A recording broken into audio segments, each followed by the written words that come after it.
नमस्कार, आप सभी का स्वागत है ज्ञान सरोवर परिवार में। आज अपन बात करेंगे जो अपने थर्ड ग्रेड की जो बुक आ रखी है, PYQ बुक लेवल 1 और लेवल 2 के लिए समान रूप से उपयोगी। ध्यान रखना है, ये बुक लेवल 1 के लिए 210 अंक के लिए और लेवल 2 के लिए 160 अंक के लिए। ये कॉमन पार्ट है PYQ का, जो लेवल 1 और लेवल 2 दोनों के लिए समान रूप से आपके क्या है, उपयोगी है। आज इसकी अपन कंप्लीट क्लास देखेंगे जो अपने बुक आ रखी है।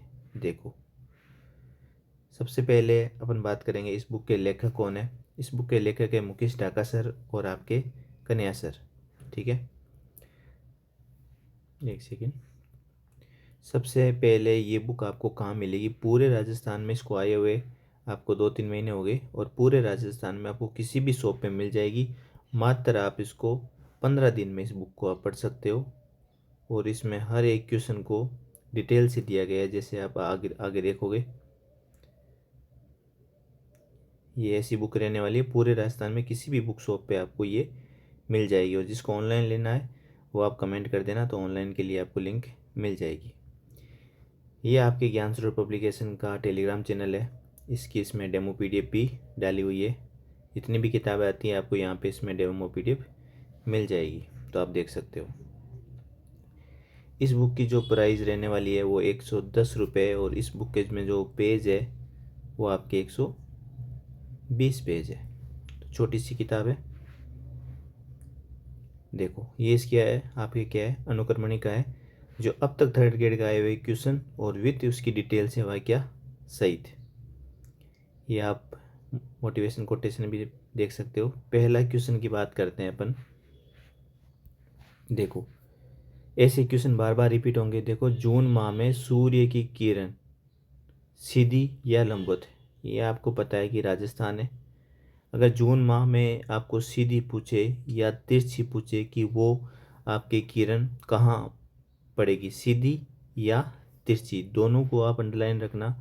चाहे सीधी पूछे, चाहे आपके तिरछी आपके लंबवत पूछे। ठीक है, दो आप ध्यान रखना। सीधी या लंबवत जब भी बात आएगी तो आपके आंसर क्या आ जाएगा? बांसवाड़ा। और जब आप बात आती है कि तिरछी बताओ, तिरछे में सबसे ऊपर चले जाना आप गंगानगर। तो आप यहाँ देख सकते हो कि जब बात आती है कि सर्वाधिक तिरछी किरण कहाँ है, गंगानगर में। कर्क रेखा राजस्थान के कितने जिलों से गुजरती है? तो आपके दो। कौन कौन से? डूंगरपुर और आपके बांसवाड़ा। डूंगरपुर को तो छूती हुई निकलती है और बांसवाड़ा के मध्य से। और 21 जून को पता है आपको, सूर्य की किरण कर्क रेखा पर लंबवत पड़ती है। चाहे लंबवत पड़े या सीधी पड़े, एक ही बात है। वहाँ आंसर क्या आ जाएगा? आपके बांसवाड़ा आ जाएगा। और तिरछा मैंने बता ही दिया आपको। नेक्स्ट बात करते हैं कि कर्क रेखा राजस्थान के डूंगरपुर जिले के चीकली को छूते हुए बांसवाड़ा के मध्य से गुजरती है। इसकी डिटेल से वह क्या कैसा भी क्वेश्चन आए तो आप यहाँ से कर सकते हो। अगला क्वेश्चन है कि सुवर्णगिरी राजस्थान के किस दुर्ग में आपके संबंधित है? तो सबको पता होगा सुवर्णगिरी बोलते हैं जालोर को। पर एक चीज़ ध्यान रखना, जो सुवर्णगिरी आता है, ठीक है, वो किसको बोलते हैं? जैसलमेर को। तो सुवर्ण इसमें कंफ्यूज नहीं होना है, आपको ध्यान रखना है। ठीक है, अब देखो, इसकी जो वो आप वाक्य देखोगे तो वो आपको रियल में लगेगा कि एक प्रकार से वो आपका टॉपिक कंप्लीट हो रहा है। देखो, जालोर का किला है कहाँ? पश्चिमी राजस्थान में। किस साइड? अरावली पर्वत श्रृंखला की कौन सी? सोनगिरी पहाड़ी पर ये आया हुआ है। कौन सी पहाड़ी पर है? सोनगिरी पहाड़ी पर। कौन सी नदी है? सुकड़ी नदी के दाहिने किनारे पर स्थित है। एक प्रकार से कौन सा दुर्ग है? ये आपके गिरी दुर्ग है। ठीक है, ध्यान रखना। सोनगिरी पहाड़ी पर निर्मित होने के कारण इस किले को क्या है? सोनगढ़ किला भी कहा जाता है। ये भी आप ध्यान रखना। दशरथ शर्मा क्या कहते हैं कि इसका जो निर्माण है जालोर किले का, वो नरेश नागवट प्रथम ने जालोर में अपनी राजधानी स्थापित की और उसने इस किले को क्या बनाया था? इस दुर्ग का निर्माण करवाया था। और आपके इतिहासकार है गौरी शंकर हीराचंद ओझा। वो कहते हैं कि इस दुर्ग का निर्माण किसने कराया था? परमाणु ने करवाया था। ठीक है, और एक आप ध्यान रखना कि सुंदा पर्वत शिलालेख से पता चलता है कि समर सिंह ने जालोर के कनकाचल अथवा श्रवणगिरी के चतुर्दिश विशाल में इसका सुरक्षित करके इसको सुरक्षित किया था। तो 3 कथन है, तीनों कथन आप ध्यान रखना। एक, जब बात करें दशरथ शर्मा की तो आपके नागवट प्रथम। जब बात आएगी आपके गौरी शंकर जयचंद ओझा की तो परमाणु द्वारा इसका निर्माण सुंदा पर्वत शिलालेख में समर सिंह। ठीक है, 3 कथन है, तीनों ही आपके इम्पोर्टेंट है। अब देखो, ये क्वेश्चन जब आया था तो रीट में काफ़ी स्टूडेंट के गलत हुआ था। टाबरारी मौत माते गाइजने वाला आपके लोकगीत कौन सा है? तो ये होता है छेड़ा।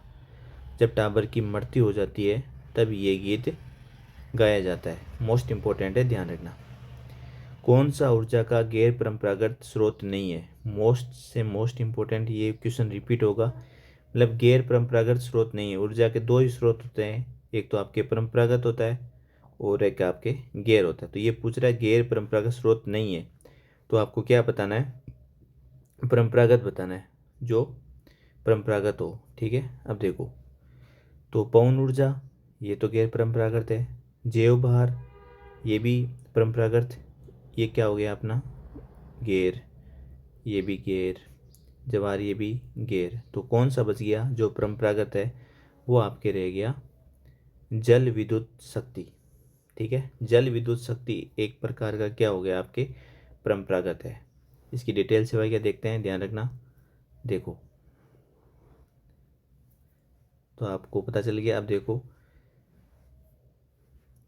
सबसे पहले बात करते हैं परंपरागत ऊर्जा स्रोत में। एक तो कोयला हो गया, पेट्रोल हो गया, प्राकृतिक गैस हो गया, तापीय ऊर्जा होगी और आपकी परमाणु ऊर्जा। और जो एग्जाम में पूछा था जल विद्युत ऊर्जा, ये आपके परंपरागत में।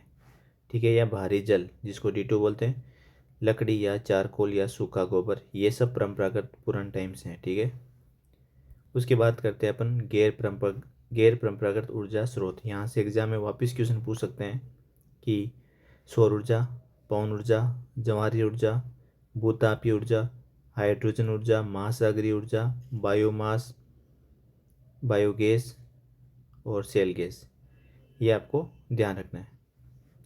नवीनीकरण ऊर्जा स्रोत इसी को बोलते हैं गैर परंपरागत। ठीक है, एक ही नाम है जो उनको अपन नवीन बना सकते हैं बार बार।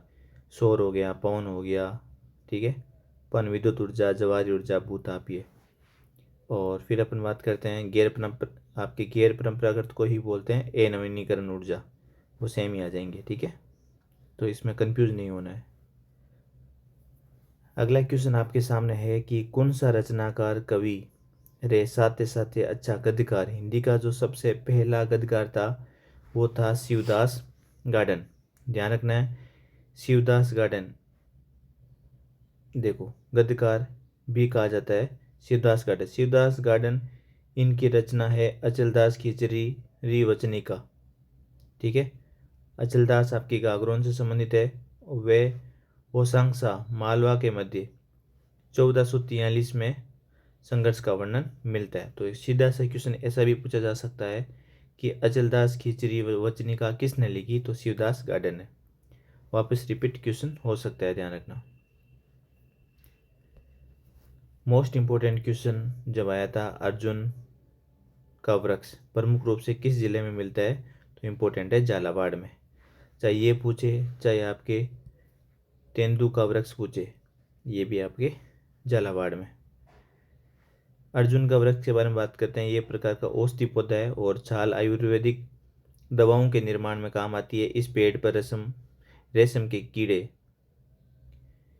कीड़े भी पाले जाते हैं। झालावाड़, उदयपुर, सिलंबुर, बांसवाड़ा, कोटा, नीचे वाला इलाका है, आप राजस्थान में देखोगे वहाँ पे ये पाया जाता है।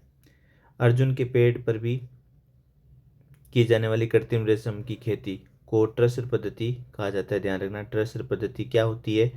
जब अर्जुन के पेड़ पर की जाने वाली जो कृत्रिम रेशम की जो खेती होती है उसको बोलते हैं। तो अच्छा क्वेश्चन है, ध्यान रखना। नेक्स्ट अपन बात करते हैं राजस्थान में सबसे पुराना प्रथम राष्ट्रीय उद्यान कौन सा है? तो सबसे प्रथम राष्ट्रीय उद्यान है रणथंभौर। कहाँ है ये? सवाई माधोपुर में।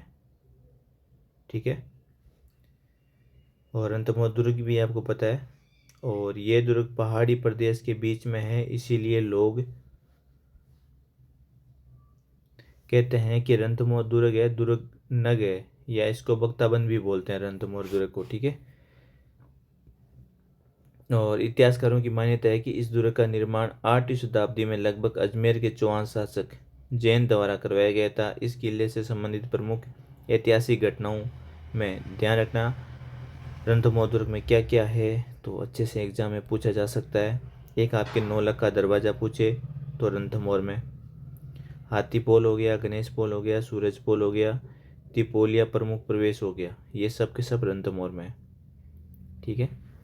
इसके बाद अपन बात करते हैं जलाउद्दीन खिलजी, ठीक है, ने इस किले के संदर्भ में कहा है कि ऐसे 100 किलों को मैं, देखो ध्यान रखना कि ऐसे 100 किलों को वे मुसलमान के एक बाल के बराबर नहीं समझता। ये किस दुर्ग के बारे में कहा गया है, तो ये रणथंभौर के दुर्ग के बारे में कहा गया है। अच्छा क्वेश्चन है, बिसलदेव रासो में कौन सा रस प्रधान है? रीट मेंस। सबसे ज़्यादा आपत्तियाँ इसी क्वेश्चन में लगी, और यही वो क्वेश्चन है जिन्होंने कईयों की ज़िंदगी खराब कर दी थी। 100% सत्य है। जो रीट में कोई पॉइंट से रहा हुआ है, तो कोई भी स्टूडेंट को पूछोगे उनमें से एक क्वेश्चन आपको ये मिलेगा। किसी को भी पूछ सकते हो कि जब ये क्वेश्चन आया था तो बिसलदेव रासो में कौन सा रस प्रधान है, तो ऑलमोस्ट जितने भी स्टूडेंट हैं उन्होंने इसका आंसर करा था वीरस। क्या करा था? वीरस। ठीक है। तो इसका वीरस आंसर नहीं होगा, आपत्तियाँ भी लगी। ठीक है। तो इसका जो जेन्युइन आंसर जो बोर्ड ने माना, जो ऑफिशियली आंसर होता है, वो बिसलदेव रासो में कौन सा रस है, वो श्रृंगार रस है। श्रृंगार रस बोलो, या इसको लेवल 1 में यही क्वेश्चन पूछा तो वहाँ पे ऑप्शन था प्रेम रस। ठीक है। तो इन चीज़ों को आप जैसे PYQ पढ़ोगे तो ये आपको पढ़ना ज़रूरी है, जिससे आपको एक रियल लगेगा कि हाँ RBC कैसे क्वेश्चन पूछती है और कैसे क्वेश्चन आ सकते हैं। ठीक है। देखो, बिसलदेव रासो, इनके रचनाकार नरपति नाल हैं। इस रासो में बिसलदेव चौहान वे आपके राजमती, जो आपके भोज की पुत्री थी, उसमें प्रेम कथा का वर्णन मिलता है। ठीक है। बिसलदेव रासो, अब यहाँ से आप एक चीज़ ये भी ध्यान रखना, श्रृंगार में भी दो होते हैं, संयोग या वियोग। अगर और डीप ये क्वेश्चन जाता तो यहाँ पूछा जाता कि श्रृंगार रस में भी कौन सा है, श्रृंगार रस में भी कौन सा है, तो आप श्रृंगार में भी बताते संयोग नहीं, क्या? वियोग। वियोग श्रृंगार। ठीक है। श्रेष्ठ रचनाएं, बिसलदेव रासोरी भाषा गुजराती और राजस्थान की मिला जुला रूप है। ख्यात के पश्चात राजस्थानी साहित्य में महत्वपूर्ण स्थान रासो साहित्य का सबसे होता है, आपको बताइए। अब देखो क्वेश्चन नंबर बात करते हैं अपन 9। पन्नाधाय ने किसका जीवन बचाया था? सबको पता है, उदय सिंह का जीवन बचाया था। पन्नाधाय जिन्हें पन्नाधाय के नाम से भी जाना जाता है, 16वीं शताब्दी में राणा सांगा के चौथे पुत्र उदय सिंह द्वितीय की दाई थी ये। हिंदी में पन्ना का अर्थ होता है पन्ना, और दाई का अर्थ नरस होती है। ठीक है। जो किसी भी बच्चे का स्तनपान कराती है। 1535 में रानी कर्णावती के जोहर करने के बाद उदय सिंह को पन्नादाई की देखरेख में छोड़ा गया था। यह आपने सबने पढ़ भी रखा होगा, एक बार रिवीजन हो जाएगा इससे। पन्नादाई देखो छोड़ा गया था, तब उदय सिंह पर उसके चाचा बनवीर ने हमला किया, तो पन्नादाई ने उदय सिंह को बचाने के लिए अपने बेटे चंदन की कुर्बानी दे दी थी। क्वेश्चन नंबर आपके सामने है 10। जयपुर के मीनाकारी की कला महाराजा मानसिंह प्रथम द्वारा कहाँ से लाई गई? मोस्ट इंपोर्टेंट क्वेश्चन है, और अक्सर रीट लेवल 1 लेवल 2 दोनों में ये क्वेश्चन पूछा जाता है। जो आपका जयपुर का राजा था मानसिंह फर्स्ट। ठीक है। ये यहाँ से भी क्वेश्चन पूछते हैं। जो मीनाकारी कला कहाँ से लाया था आपके? ये लाहौर से लेके आए थे। देखो जयपुर में मीनाकारी की कला कछवा शासक मिर्जा राजा मानसिंह प्रथम, ठीक है, द्वारा लाहौर से लाई गई। लाहौर में ये कला मुगलों द्वारा फारस से लाई गई थी। जयपुर के साथ साथ नाथद्वारा बीकानेर भी मीनाकारी का काम होता है। देखो, मीनाकारी के लिए जयपुर अंतर्राष्ट्रीय स्तर पर प्रसिद्ध है। जयपुर में मीनाकारी में सोने, चांदी व तांबे से निर्मित आभूषण पर की जाती है। इस कला के लिए परंपरागत रूप से काले, नीले, नारंगी, गुलाब रंग का, पीले रंग का प्रयोग किया जाता है। मीनाकारी कला के लिए कुदरत सिंह, इसको रट लेना, मीनाकारी कला के लिए कुदरत सिंह को वर्ष 1988 में पद्मश्री मिला था। 100% ये क्वेश्चन एग्जाम में हर बार पूछा जाता है, मोस्ट इम्पोर्टेंट है। तो इसलिए PYQ ये आपकी क्वेश्चन बैंक है, ये आपके पास होनी चाहिए। नेक्स्ट अपन बात करते हैं, राजस्थान में चुन्नी और बारी शरीर के किस अंग में पहनी जाती है? सब आपको पता होगा, बारी से पकड़ सकते हो, आपको चुन्नी से नहीं समझ में आ रहा तो ये नाक में पहनी जाती है। इसके साथ ही आपका एक प्रकार के रिवीजन के लिए हर क्वेश्चन को इसी प्रकार से समझाया गया है कि इस बार ये पूछ लिया तो अगले एग्जाम में यहाँ से क्या पूछा जाएगा। देखो, भंवरकड़ी पूछ सकते हैं, नथ पूछ सकते हैं, लूंग, बारी, कांटा, भोगली इंपॉर्टेंट है, बुलाक जो RS में क्वेश्चन पूछा गया है, ठीक है, जो आपके नाक के दोनों साइड ऐसे यूं पहना जाता है, चौंप हो गया, ठीक है। 2 क्वेश्चन आपने पढ़े होंगे, एक तो होता है चूंप, क्या होता है चूंप, ये आपके दांत में पहना जाता है, ठीक है, और एक होता है चौंप, ये नाक में। कोको, खीवण, नखफूल, नक्सर, वेन, बेसरी, बेसरी बहुत इंपॉर्टेंट है और हर एग्जाम में बेसरी लॉन्ग से तो पता चल ही जाता है। अगर एग्जाम में बुलाक दिख जाए, बेसरी दिख जाए, ठीक है, भंवरकड़ी दिख जाए, ठीक है, यहाँ से ये 3 क्वेश्चन है जो आपको ऑप्शन में मिलेंगे ही मिलेंगे। तो यहाँ से आप देख सकते हो ये डायरेक्ट क्वेश्चन पूछे जाएंगे। उसके बाद अपन देखते हैं क्वेश्चन नंबर 12, 2000 राजस्थान में 2013 से 17 में जन्म पर पुरुष जीवन प्रत्याशा कितनी थी? तो आपको ध्यान रखना है, पुरुष जीवन प्रत्याशा 66.3 थी, ठीक है। ये 2013 से 17 में जन्मे पुरुष जीवन की प्रत्याशा है, ध्यान रखना। किन संप्रदाय रा अनुनायी उभाणे पगा अंगारे माते नृत्य, ये मारवाड़ी में क्वेश्चन पूछे गए थे, अपने भाषा साहित्य वाली बुक आई थी, आप देख सकते हो। ज्ञान सरोवर, आप टेलीग्राम पे जाओगे, ज्ञान सरोवर पब्लिकेशन, यहाँ टेलीग्राम पे सर्च करोगे तो आपको जो 3rd ईयर की जो सिलेक्शन बुक है वो आपको उसकी फ़ोटो और डेमो PDF से पता चल जाएगा पूरी की पूरी। जैसे राजस्थानी भाषा के पिछली बार 76 क्वेश्चन आए थे सभी पारियों में, एक पारी में 7 से 8 क्वेश्चन पूछे गए थे जो पूरी पूरी मारवाड़ी में क्वेश्चन दिए थे। तो ये वही क्वेश्चन है कि जो अंगारों पे कौन से संप्रदाय पे चलते हैं, तो जसनाजी संप्रदाय से ये संबंधित है। अब देखो, ये पूरा का पूरा डिटेल से बता रखा है कि जसनाजी, एक सेकेंड,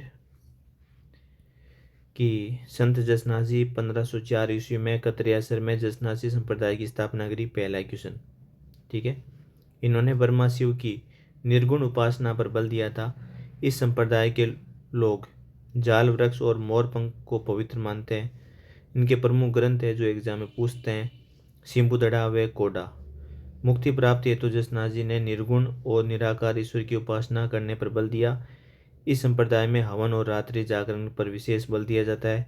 रात्रि जागरण में अग्नि नृत्य का विशेष, अग्नि नृत्य कौन करते हैं? जसनाजी संप्रदाय, इसी में ही वो अंगारों पे चलते हैं। तो अपने 13 क्वेश्चन करें, तो आप वीडियो में कमेंट करके ज़रूर बताना कि आपको कैसा लगा। और ये PYQ बुक आपके पास होनी चाहिए, जिससे आपके कोई भी फैक्ट एक्स्ट्रा हो वो आप इसी में देखते देखते वीडियो में ऐड कर लो, ठीक है। तो कमेंट ज़रूर करना, इस बुक को अपन कंप्लीट कराएंगे। तो जिसके पास बुक नहीं है वो वीडियो ज़रूर देखना। और बुक आपके लिए इसलिए काम की है कि एक प्रकार से आपको लास्ट टाइम में जब एक बार देखो कि किस प्रकार के इसमें क्वेश्चन आएंगे और उसके इर्द गिर्द का मैटर आपको पूरा याद होना चाहिए।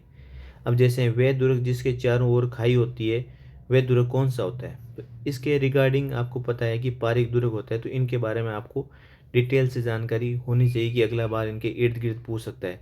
जैसे पारिद हो गया, एरन हो गया, धनवंतुर्ग हो गया, 3 का तो इसमें आपने बता ही दिया, ठीक है। यहाँ देख सकते हो, पारी दुर्ग वो होती है कि दुर्ग के चारों ओर ईंटें, पत्थर वे मिट्टी के बने परकोटे से घिरा होता है। एरन दुर्ग क्या होता है? जिसमें खाई और पत्थरों से मार्ग एकदम क्या दुर्गम होता है। धनवन क्या होता है, जिसके चारों तरफ बहुत दूर तक मरुस्थल से घिरा हो। ठीक है, तो ये चीज़ आपको विशेष कर ध्यान रखनी है कि ये जैसे क्वेश्चन पूछा गया है, वह दुर्ग जिसके चारों ओर खाई होती है वो पारिक होती है। देखो, वह दुर्ग जिसके चारों तरफ बड़ी खाई से घिरा होता है उसको पारिक बोलते हैं। तो चारों के चारों में बता दिया कि पारित क्या होती है, जो दुर्ग में चारों तरफ ईंटें पत्थर हो। एरन क्या होता है, जिस खाई में पत्थर मारा दुर्गम हो। धनवन में एक प्रकार का मरुस्थल। फिर ये क्वेश्चन पूछा गया था 15। यहाँ से अपन नेक्स्ट जो अपनी क्लास कंटिन्यू करेंगे उसमें से अपन आगे देखेंगे। तो उससे पहले आप कमेंट करके ज़रूर बताना कि आपको जो ज्ञान स्रोत का कंटेंट है वो कैसा लगा, और इस क्लास को अपन कंटिन्यू करें क्या। बहुत ही अच्छी किताब है, मार्केट को किसी भी आपको किसी भी शॉप पर ये बुक मिल जाएगी। अगर आपको अच्छा लगा तो कमेंट करके ज़रूर बताना कि इस सीरीज़ को अपन कंप्लीट करें क्या। धन्यवाद आप सभी का। और ज्ञान स्रोत की जो करंट अफेयर है वो 1.0 आपको मार्केट में ऑलरेडी मिल जाएगी, और 2.0 आप मार्केट में आने वाली है। ज्ञान स्रोत की जितनी भी किताबें आ रही है वो आपके सिलेक्शन पे आधारित होती है, टू द पॉइंट कंटेंट में। तो एक बार इन बुक को आप ज़रूर देखें, जिससे आपको लगेगा कि रियल में एग्ज़ाम के अंतिम दिनों में ये बुक कैसे आपके लिए कारगर साबित होती है। धन्यवाद सभी का।